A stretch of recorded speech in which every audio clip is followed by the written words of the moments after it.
After that Aftertruth review, thank God I'm only doing a single figure this time. I kept worrying about getting the Siege Seekers, which I have 8 of. So that would have been 8 figures plus 5 Battle Masters. Yeah, I don't really want to think about that anymore. But the figure you're doing today seems like it'll be a whole tons of fun, but there's a whole lot to get through. So I say we just get right onto it. So, Galaxy Upgrade Optimus Prime here is the new leader in the second wave of the War for Cybertron Siege toy line, and he was a remold of the Ultra Magnus mold from Wave 1, and it's a very extensive remold. All of the armor pieces up here are entirely remolded, and even the legs down here, while not entirely remolded, do have remolding on the sides and the heels. And that's not even counting the inner robot, whose main torso section is also entirely remolded. Speaking of the inner robot, let's take a closer look at that. So, as usual, let's start with the head. So, it's a pretty basic Optimus Prime head, but it's got a very G1 toy feel to it. He has yellow eyes on blue plastic instead of the standard blue eyes on silver that we're so used to. And it works pretty well, to be honest. He does still have the silver on the head crest and faceplate, obviously. And those help bring out the details. But other than that, it's really just their standard Optimus Prime head, just more inspired by the G1 toy than the G1 cartoon. Now, as for articulation, this head is on a ball joint, and it's got a fair amount of clearance too, so you can get a lot of use out of it. Now, this torso is odd, because it doesn't look like or feel like any type of G1 Prime torso we've had before.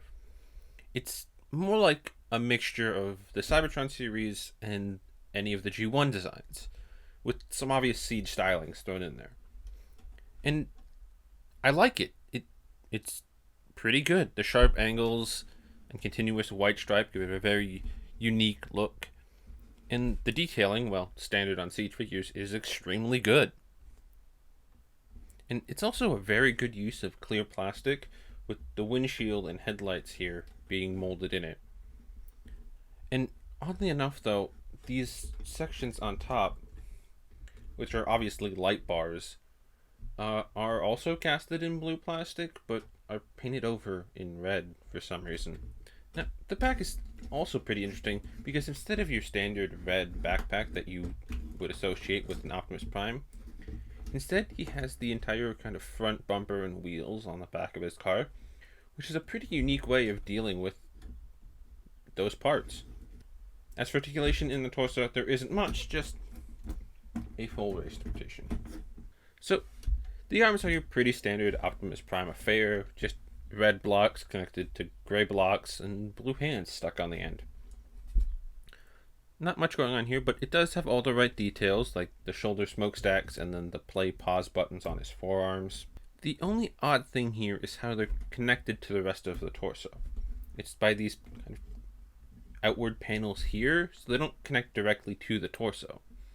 Which makes sense considering the transformation, but we'll get to that later. Articulation here is pretty good and not hindered by anything, really. You've got full movement at the shoulder, outward movement for 9 degrees, full bicep rotation, 9-degree elbow, and rotation at the wrist as well. Now, the legs are your pretty standard Optimus Prime affair, at least on paper.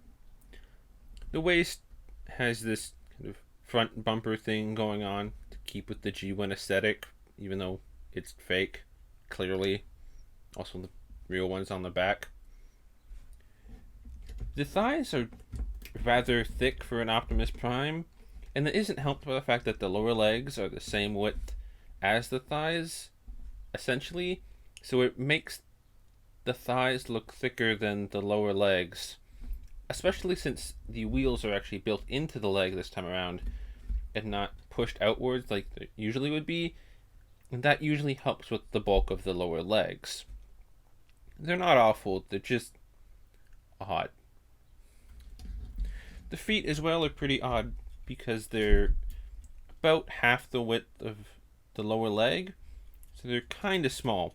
But they do have some good heel spurs and good ankle tilt, so he's got some pretty good stability. As for articulation, hips on some great ratchet joints, back and forth. Side to side, they're not on ratchet joints, which is disappointing, but they're strong enough at least. Knees go 90 degrees. He also has a thigh swivel, but that's a bit limited just because of the shape of the thigh. He also has the aforementioned ankle tilt. I feel like I harped on this guy way more than I meant to. I do really like him, and he's pretty good for like an inner robot figure. But yeah, on to weapons and accessories, I guess. So he comes with 3 that can be used in this mode. He's got the standard silver rifle, and then these kind of black pistol, hand cannon type weapons. And he can hold them all in his hands, or what I prefer to do is give him the silver rifle and then take the black ones and put them on the legs to help bulk them out, or on the back here as kind of shoulder cannons. But you can plug them anywhere because he has 11 ports on him, although I doubt the ones on the feet will work very well.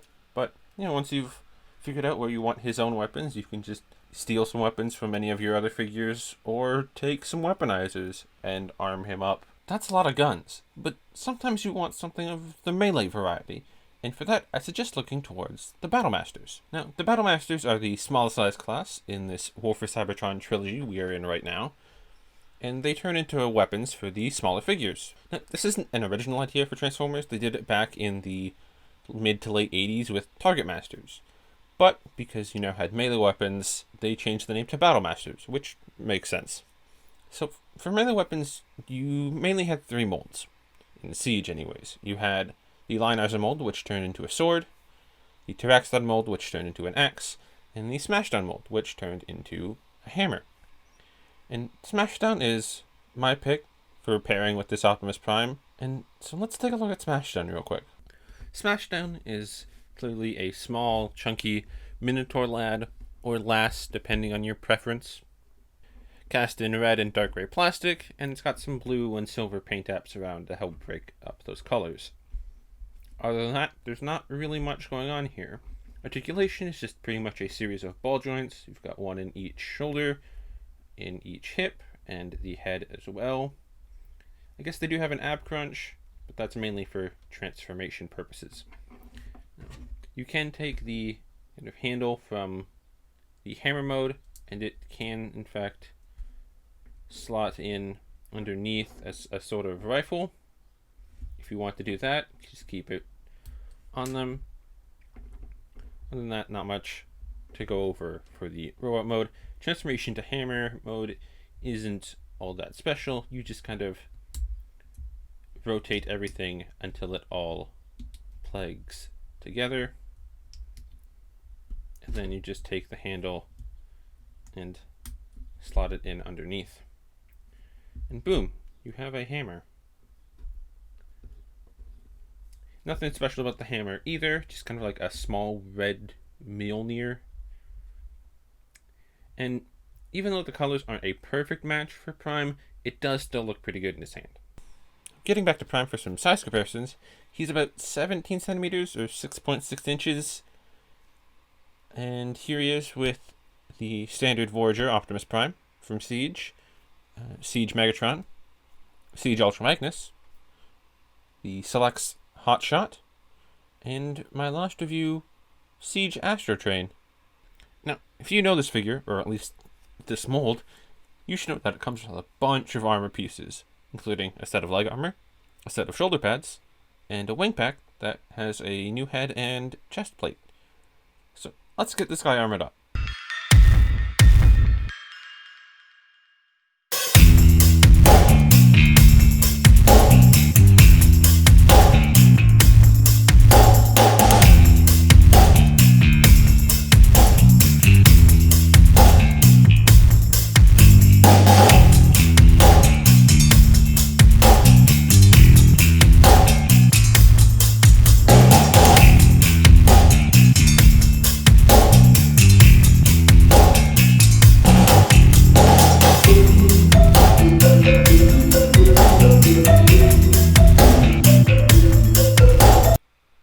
about an upgrade.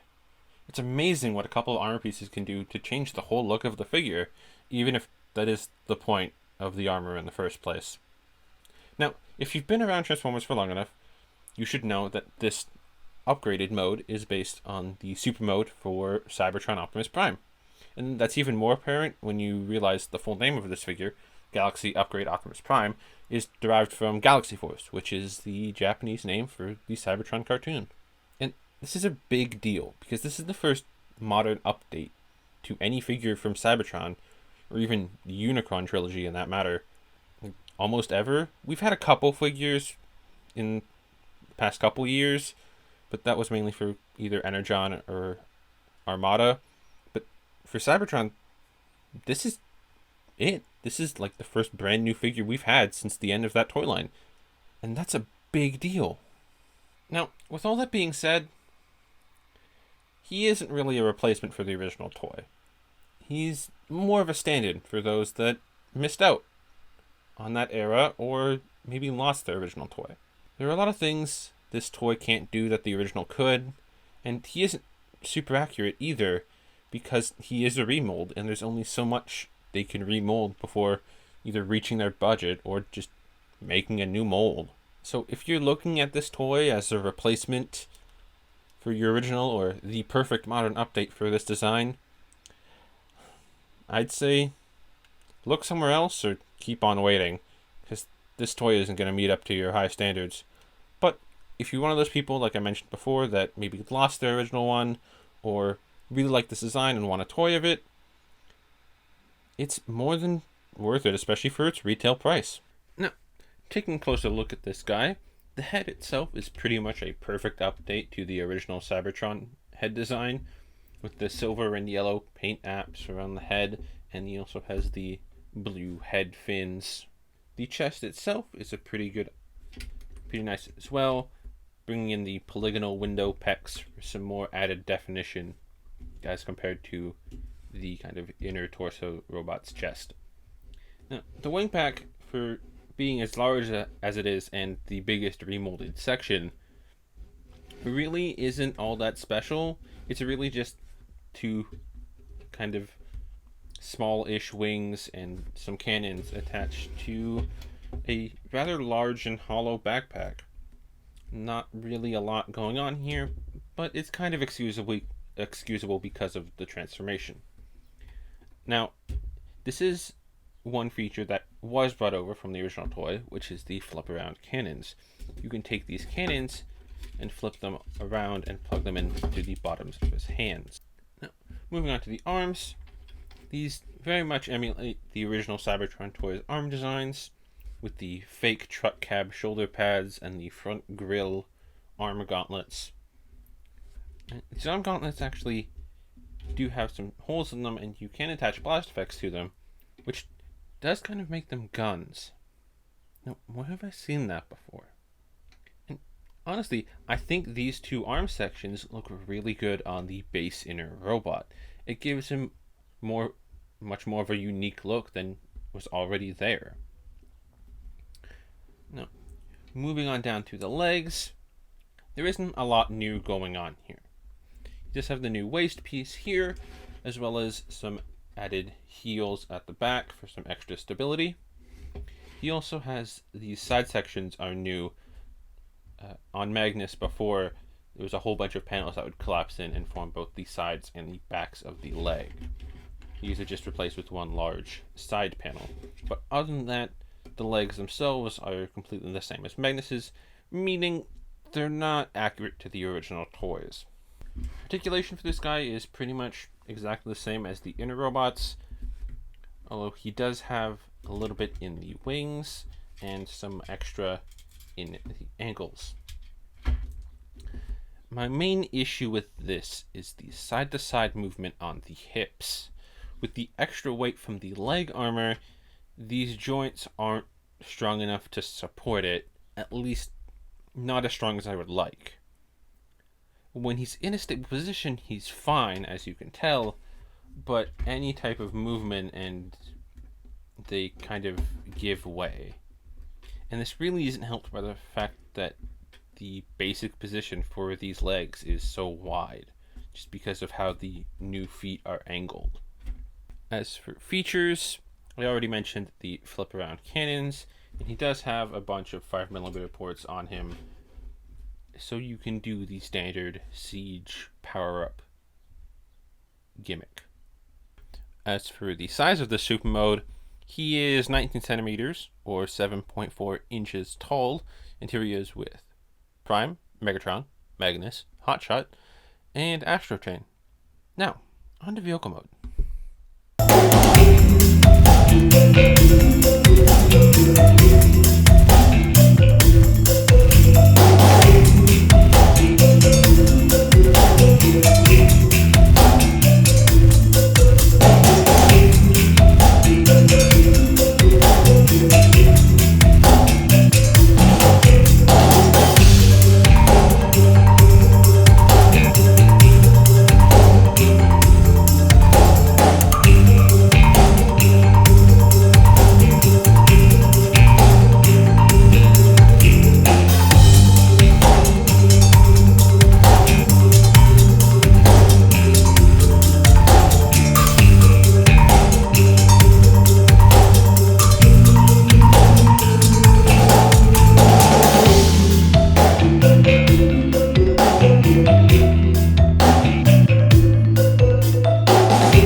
Transformation really isn't anything special. I mean, you just combine all the super mode parts together to form this trailer, and then take the entire inner robot and just fold everything back to form the cab section and plug them together. Not much to it, I guess. And you just get this kind of incredibly mediocre truck mode. I mean, it rolls well for the most part, and the cannons can move up and down, but other than that, it's just a truck. I'll start with the cab, which is fine for the cab of a truck. The front half actually looks pretty good, and it's very much styled after the cab mode of his Cybertron counterpart. All of the colors here look really good together, and they pair really well. My only real complaint is the light bar that's painted over in red that I covered before, but I feel like that's kind of a nitpick. But move any further back and that's where it falls apart. The hands are just sticking out the back, and the feet aren't even hiding at all, and there's this large gap down the middle. These are all side effects, I guess you could call them, of the transformation. It was clear when looking at the robot mode that the shoulders didn't collapse into the front of the truck like you would expect from an Optimus Prime figure. Since they have to go somewhere, they just end up hanging off the back. And I mean, my biggest problem with this is the hands. The hands are still just there, clearly just being hands. I feel like it wouldn't have been that hard to add an extra panel or hinge to hide the hands, either in the forearms, or even just move them down so they're not as visible. Same goes for the feet too. But I guess they didn't expect anyone to look at the cab without the trailer. Speaking of the trailer, it has some neat ideas going for it, but doesn't really commit to any of them. So it starts off here. It's got this idea of being more of like a flatbedded trailer, but that stops as soon as it starts, and then you just get this mess in here with the super mode head and the inner robot feet just kind of chilling. Going backwards, you've got the very back of the trailer, which is made up of the leg armor, which also hides the shoulder pads inside, which is a neat idea, although I do wish there was some sort of roof section to help cover them, because they're kind of visible from a lot of angles. It does connect to the truck with about 4 connection points. You've got the 2 on the sides of the legs, the clips here, it clips onto the back here, and it slots over the bar and the legs. Now, this does mean it's very secure, but it also means it doesn't turn at all. But that's okay, because I feel like it's less of a trailer and more of a truck extension, if that makes sense. He's supposed to be like a Cybertronian fire engine, like his original Cybertron counterpart, so it makes sense that he might not be able to turn. Although this doesn't really scream fire engine, it's more like a mobile weapons platform, if anything. Detail in this mode is incredible, as per usual, especially on the cannons here and the sides of the truck. And he does have a couple of 5mm ports on the sides here, so you can put the spare guns on those if you'd like. He is pretty long in this mode. He is 22.3 centimeters or 8.7 inches. And here he is with Prime, Megatron, Magnus, Hotshot, and Astrotrain. So that's it for Guop here. Again, I feel like I was super harsh on this figure, and I really didn't want to be. I love both of the robot modes. They're both pretty solid, and he's super fun to mess with. And the truck mode is good enough. It does its job. But the question now is, where does he rank on the list? So, he's top 3 material for sure. And I'm going to put him at number 2. Keeping Siege Astrotrain at number 1, and then moving Power the Prime's Battle Trap and everyone else below him down a notch. Now, for Smashdown, I'm not going to put them on the list separately. They're just too small, and I don't think they hold a candle to anyone else on the list. But if I do any smaller figures like more Battle Masters or Micro Masters in the future, maybe I'll make a separate list for them, and then I can put them on there. For now, though, they get shoved in with Optimus here at 2nd place. And that's it. I really hope you guys enjoyed this video. It was a lot of fun to do, as per usual. I hope you guys are interested enough to check out maybe the past ones, or subscribe for the future videos. And like and comment as well. Those also help out. If you want to keep in touch, Twitter and Discord are down below. And yeah, I think that's about it. Enjoy the wheel. Yeah, so later.